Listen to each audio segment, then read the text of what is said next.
Hey everybody, this is your girl Mariah Shans. You're now tuned into Happy Hustling TV, and a shout out to all the return viewers. This time around was very special for me. I got to interview one of my favorite aunts, Miss Denise. She is the owner of Denise's Piano Lessons for the Very Young.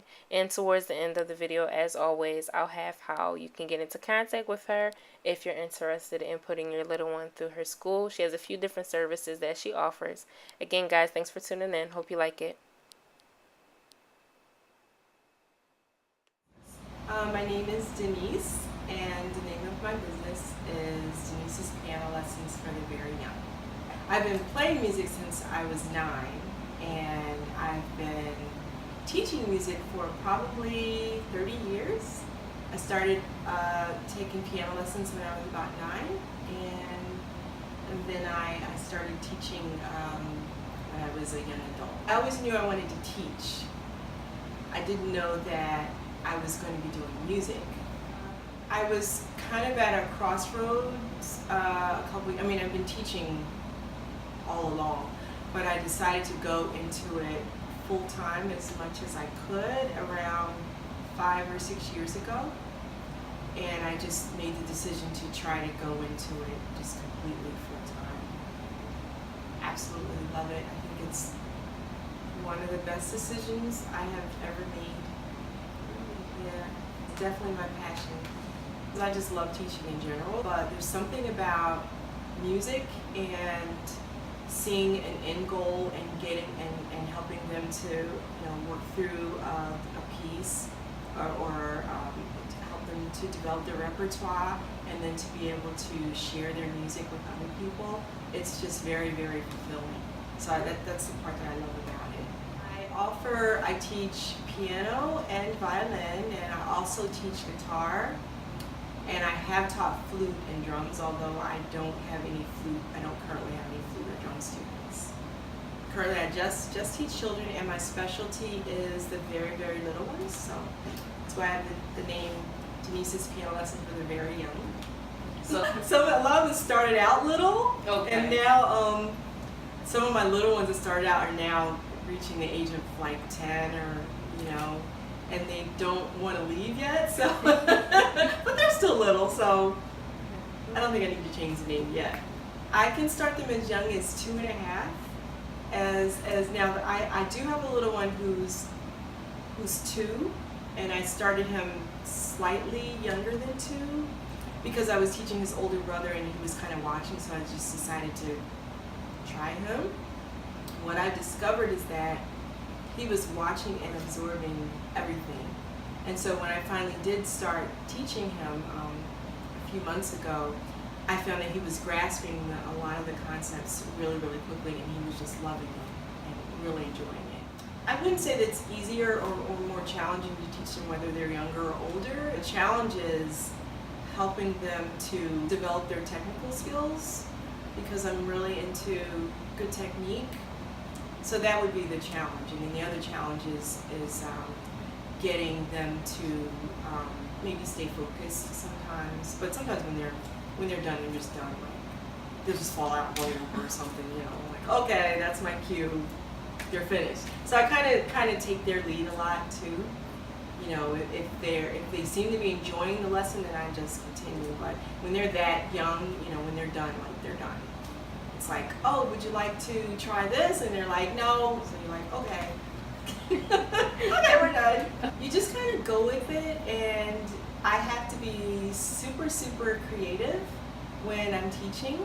So if they don't want to do one thing, but they seem like they're interested in something else, I kind of take that and go with it. Like, for example, if I'm working with them during lesson and they get distracted because they see a stuffed animal in the classroom, oh, we'll take that, we'll use that in the lesson. Oh, let's have Stuffy sit here and watch us do, helicopter circle goals. Or let's put, Stuffy on top of your head and see if you can focus on Mr. D's and keep him up there without falling off. Or, let's use him as an audience while we do our performance battle when we finish with our piano lesson. So you just kind of have to constantly be pulling things out of the bag and, okay, let's do this. And I think because I've been doing it for so long, I'm getting better at it, getting better at improvising and being very, very flexible with their lessons. The challenge is if we have a goal and we have something technical that we want them to work on, let's say it's holding out a long note for 2 beats, then what we can do is just try to, utilize some of the teaching tools that I have to try to get them to do that.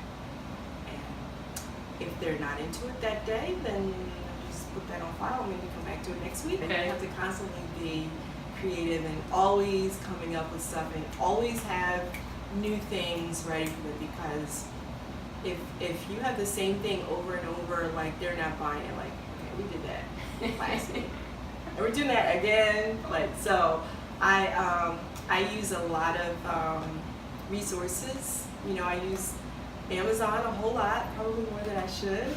And I use a place called the Practice Shop. I use Oriental Trading, and I use just all kinds of, toys or just whatever, to keep them focused. I have this one thing I use. It's a big dinosaur scene, and then there are dinosaur stickers, and then I'll tell them at the beginning of the lesson, okay, we have 4 things that we're going to do this lesson, and every time we accomplish one of those things, you get to take a dinosaur and put it on the dinosaur scene.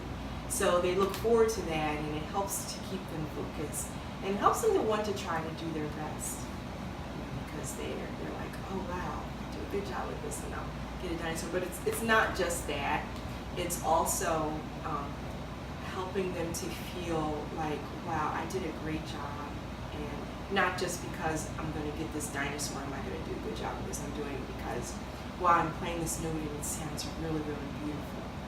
Or I finished learning how to play this song, and it sounds, wonderful to my ears, and everybody's loving, how I'm sounding. So it's not just outward rewards; it's them understanding, the inner rewards of producing music. Yes, I totally dislike the business side of teaching. I do not like it. I don't like tax time. I don't like, keeping my paperwork together. And I am learning.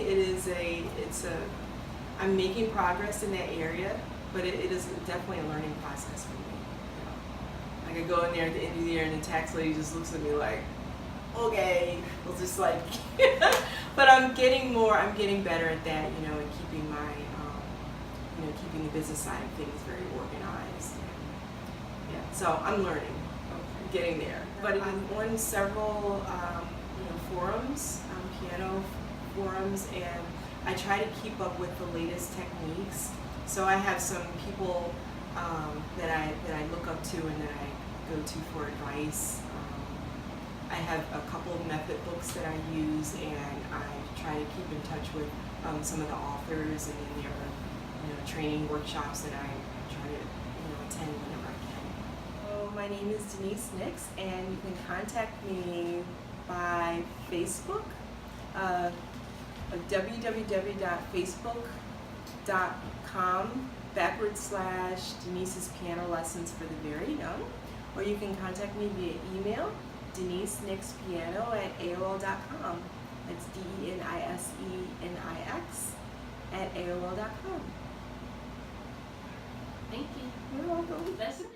Alright guys, again that was Miss Denise, and who you're seeing right now is Mr. Gus. She's just teaching him how to stand and hold the violin before he takes a bow. And then right here, this is the funny Mr. Vincent. He's a little more advanced, so he's able to do a few different things with the violin as well as take a bow. She also teaches them how to properly take out and put away the violin. She's really, really good, guys, so please get in contact with her. She can be followed on Facebook on the school's page. It's Denise's Piano Lessons for the Very Young. Or you can contact her by email. It's DeniseNixPiano@AOL.com. That's DENISENIX piano@AOL.com. Again, guys, it's your girl Mariah Shans. Thank you so much for tuning in. You guys take care.